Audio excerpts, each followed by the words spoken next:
મિત્રો ચાલો વાત કરીએ આજના સમાચારની। વાહન ચાલકો માટે ખૂબ જ મોટા સમાચાર સામે આવ્યા છે। સુપ્રીમ કોર્ટે કેન્દ્ર સરકાર અને IRDAI ને એવો પાયલોટ પ્રોજેક્ટ તૈયાર કરવા કહ્યું છે, જેમાં માન્ય થર્ડ પાર્ટી વીમા વગરના વાહનોને પેટ્રોલ પંપ પરથી પેટ્રોલ અથવા ડીઝલ નહીં મળે। કોર્ટના જણાવ્યા પ્રમાણે દેશમાં લગભગ 56% વાહનો હજુ પણ વીમા વગર ચાલે છે, જેના કારણે અકસ્માત પછી વળતર મેળવવામાં મોટી મુશ્કેલી પડે છે। આ નિર્ણયનો હેતુ રોડ સેફટી વધારવાનો અને દરેક વાહન માટે ફરજિયાત વીમાનો અમલ સુનિશ્ચિત કરવાનો છે।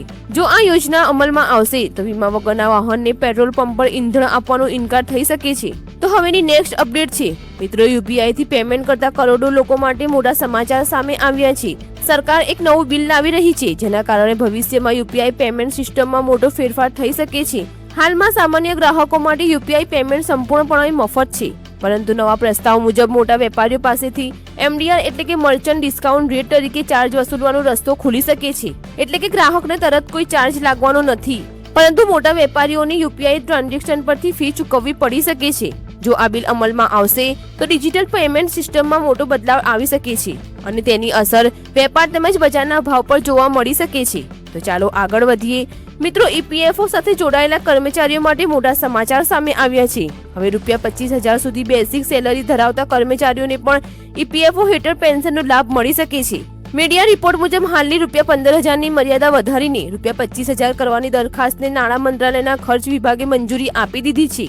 જો કે આ નિર્ણય હજુ કેબિનેટની અંતિમ મંજૂરીની રાહમાં છે। જો આ પ્રસ્તાવ અમલમાં આવશે તો લાખો નવા કર્મચારીઓ EPF અને EPS પેન્શન યોજનાના દાયરામાં આવી જશે અને નિવૃત્તિ બાદ મળતી પેન્શન પણ વધી શકે છે। હવે જોવાનું એ રહેશે કે સરકાર આ નિર્ણય ક્યારે લાગુ કરે છે। તો ચાલો હવે પછીના મુખ્ય સમાચાર પર નજર કરીએ મિત્રો।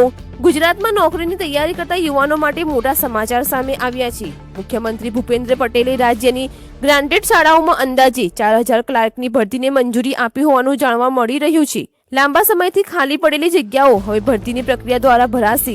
સત્તાવાર ભરતીની જાહેરાતમાં ટૂંક સમયમાં જાહેરાત થઈ શકે છે, તેથી જે ઉમેદવારો ક્લાર્ક ભરતીની તૈયારી કરી રહ્યા છે તેમણે અત્યારથી જ પોતાની તૈયારી વધુ મજબૂત કરી દેવી જોઈએ। હવે આગળના મહત્વના સમાચાર વિશે વાત કરીએ મિત્રો। પાસપોર્ટ બનાવવા ઈચ્છતા લોકો માટે મોટા અને કામના સમાચાર સામે આવ્યા છે। હવે પાસપોર્ટ વેરિફિકેશન માટે અરજદારે પોલીસ સ્ટેશન જવું નહીં પડે। ગુજરાત પોલીસના નવા નિર્દેશ મુજબ પોલીસ અરજદારને રૂબરૂ બોલાવશે નહીં અને સરનામાની અલગથી ચકાસણી પણ સામાન્ય રીતે કરવામાં આવશે નહીં। હવે પોલીસ માત્ર અરજદારની નાગરિકતા અને ગુનાહિત પૂર્વ ઇતિહાસની તપાસ કરશે। જો કોઈ શંકાસ્પદ બાબત હશે તો જ પોલીસ વધુ તપાસ માટે રહેઠાણ સ્થળની મુલાકાત લઈ શકશે, પરંતુ પોલીસ સ્ટેશન બોલાવવાની જરૂર રહેશે નહીં। આ નવા નિયમથી પાસપોર્ટ વેરિફિકેશન પ્રક્રિયા વધુ સરળ, ઝડપી અને પારદર્શક બનશે। તો ચાલો આગળ વધીએ અને લઈએ પછીના સમાચાર। જન્મ નોંધણી અંગે કેન્દ્ર સરકારે મોટો નિર્ણય લીધો છે। સંસદમાં જન્મ મરણ નોંધણી સુધારા બિલ પાસ કરવામાં આવ્યું છે। નવા નિયમ મુજબ જો બાળકના જન્મની નોંધણી 2 વર્ષથી વધુ મોડે કરાવવામાં આવશે તો માત્ર સ્થાનિક કચેરીમાં અરજીથી કામ નહીં ચાલે। આવી સ્થિતિમાં પ્રથમ વર્ગના ન્યાયિક મેજિસ્ટ્રેટનો આદેશ મેળવવો ફરજિયાત બની શકે છે। સરકારનું કહેવું છે કે સમયસર જન્મ નોંધણી કરાવવાથી દરેક નાગરિકને કાયદેસર ઓળખ મળે છે અને ખોટી નોંધણીઓ પર નિયંત્રણ રહેશે। એટલે હવે જન્મ નોંધણીમાં મોડું કરવું ભારે પડી શકે છે। આ પછીના આગામી અપડેટ તરફ નજર કરીએ। વીજ ગ્રાહકો માટે મોટા રાહતના સમાચાર સામે આવ્યા છે। ગુજરાત ઇલેક્ટ્રિસિટી રેગ્યુલેટરી કમિશને પ્રીપેઇડ સ્માર્ટ મીટર વાપરતા ગ્રાહકો માટે રિબેટમાં વધારો કર્યો છે। અગાઉ મળતો 2% રિબેટ હવે વધારીને 3% કરવામાં આવ્યો છે। આ લાભ ઉર્જા ચાર્જ પર મળશે અને તેનો હેતુ સ્માર્ટ મીટરનો વધુ ઉપયોગ વધારવાનો છે। નવા નિયમ મુજબ 11 વાગ્યાથી 5 વાગ્યા સુધી વીજ વપરાશ પર વધારાના લાભની પણ વ્યવસ્થા કરવામાં આવી છે। એટલે કે પ્રીપેઇડ સ્માર્ટ મીટર અપનાવનારા ગ્રાહકોને હવે વીજ બિલમાં વધુ બચત થશે। તો ચાલો વાત કરીએ પછીના મોટા સમાચાર વિશે। ધોરણ 9 અને 10ના વિદ્યાર્થીઓ માટે ખૂબ જ મોટા સમાચાર સામે આવ્યા છે। ગુજરાત માધ્યમિક અને ઉચ્ચતર માધ્યમિક શિક્ષણ બોર્ડ એટલે કે GSEB પરીક્ષા પદ્ધતિમાં મોટો ફેરફાર કરવાની તૈયારીમાં છે। નવી વ્યવસ્થા મુજબ પ્રશ્નપત્રનો મોટો ભાગ પ્રશ્ન બેંકના આધારે તૈયાર કરવામાં આવશે, જેથી વિદ્યાર્થીઓને અભ્યાસ માટે વધુ સ્પષ્ટ દિશા મળશે। હવે માત્ર રટણ નહીં, પરંતુ પ્રશ્ન બેંકને સમજીને તૈયારી કરવી વધુ મહત્વની બનશે। ચાલો હવે હવામાનના સમાચાર પર આગળ વધીએ મિત્રો। ગુજરાત માટે હવામાનને લઈને મોટા સમાચાર આવ્યા છે। થોડા દિવસો પહેલા ભારે વરસાદ અને પૂર જેવી સ્થિતિ બાદ હવે ગુજરાતના આકાશમાંથી વાદળો લગભગ ગાયબ થઈ ગયા છે। હવામાન વિભાગના સંકેતો અનુસાર રાજ્યના ઘણા વિસ્તારોમાં આગામી થોડા દિવસો સુધી વરસાદી પ્રવૃત્તિમાં ઘટાડો જોવા મળી શકે છે અને ગરમીમાં પણ વધારો થઈ શકે છે। બીજી તરફ ઉત્તર ભારતના અનેક રાજ્યોમાં ભારે વરસાદને કારણે નદીઓ ઉફાન પર છે અને કેટલાક વિસ્તારોમાં ઘોડાપૂર જેવી સ્થિતિ સર્જાય છે। એટલે ગુજરાતમાં હાલ વરસાદથી રાહત મળી રહી છે, જ્યારે ઉત્તર ભારત માટે ચિંતાજનક સ્થિતિ ઊભી થઈ રહી છે. તો હવે વાત કરીએ આરોગ્ય ક્ષેત્ર સાથે જોડાયેલા મહત્વના સમાચારની. ગુજરાતમાંથી ચિંતાજનક સમાચાર સામે આવ્યા છે. રાજ્યમાં ચાંદીપુરા વાયરસનો પ્રકોપ વધતો જઈ રહ્યો છે. આરોગ્ય વિભાગના જણાવ્યા મુજબ 184 શંકાસ્પદ કેસમાંથી 35 કેસ પોઝિટિવ નોંધાયા છે.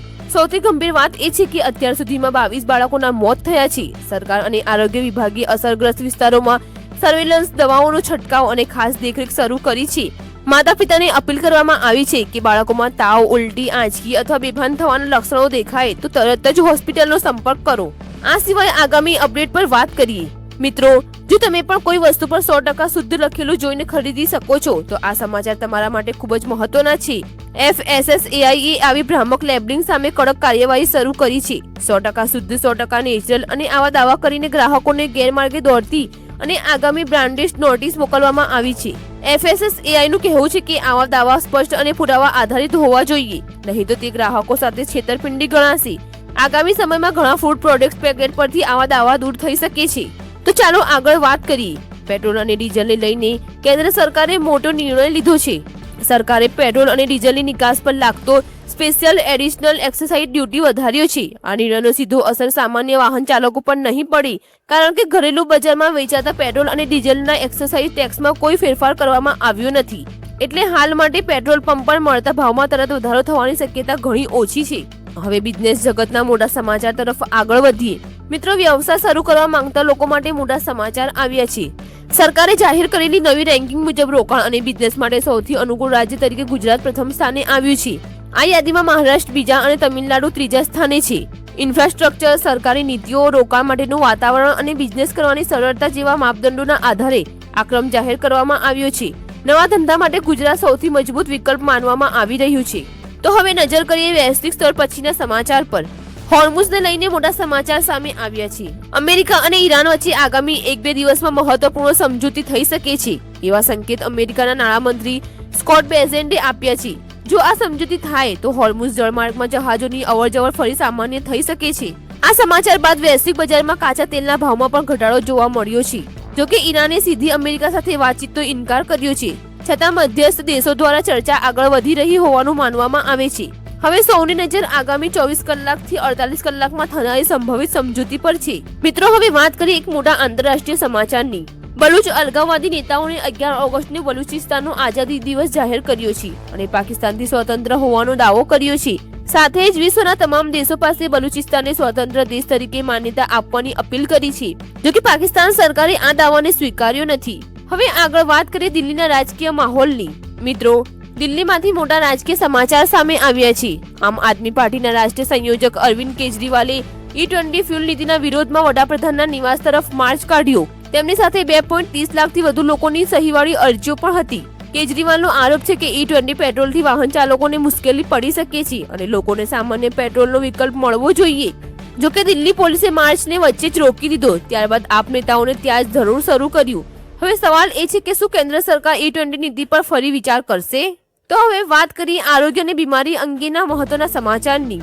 ભારતમાં કોલોરેક્ટલ કેન્સરના કેસ ઝડપથી વધી રહ્યા છે. તાજેતરના આરોગ્ય અહેવાલ મુજબ આ કેન્સર હવે દેશના સૌથી વધુ થતા ટોપ 5 કેન્સરમાં સામેલ થઈ ગયું છે. નિષ્ણાંતોનું કહેવું છે કે અનિયમિત ખોરાક, ઓછી શારીરિક કસરત, વધુ જાડાપણું અને પ્રોસેસ્ડ ફૂડનું વધુ સેવન તેના મુખ્ય કારણો હોઈ શકે છે. પેટમાં સતત દુખાવો, લોહી સાથેનું મલ અથવા લાંબા સમય સુધી કબજિયાત જેવા લક્ષણોને અવગણવા નહીં. સમયસર તપાસ અને સારવારથી કોલોરેક્ટલ કેન્સર સામે બચાવ શક્ય છે. અને હવે વાત કરીએ આજના છેલ્લા પણ ખૂબ મહત્વના સમાચાર વિશે. મિત્રો, ફિલ્મ ઇન્ડસ્ટ્રીમાંથી એક ખૂબ જ દુઃખદ સમાચાર સામે આવ્યા છે. ગજની ફિલ્મમાં પોતાના ખતરનાક વિલનના પાત્રથી ઓળખ મેળવનાર અભિનેતા પ્રદીપ રાવતનું 74 વર્ષની વયે બ્લડ કેન્સરના કારણે નિધન થયું છે. માહિતી મુજબ તેઓ છેલ્લા કેટલાક સમયથી કેન્સરની સારવાર લઈ રહ્યા હતા અને મંગળવારે સાંજે તેમણે અંતિમ શ્વાસ લીધા. ગજની, લગાન, સરફરોશ અને અનેક હિન્દી તેમજ દક્ષિણ ભારતીય ફિલ્મોમાં તેમના અભિનયને દર્શકોએ ખૂબ જ પસંદ કર્યો હતો.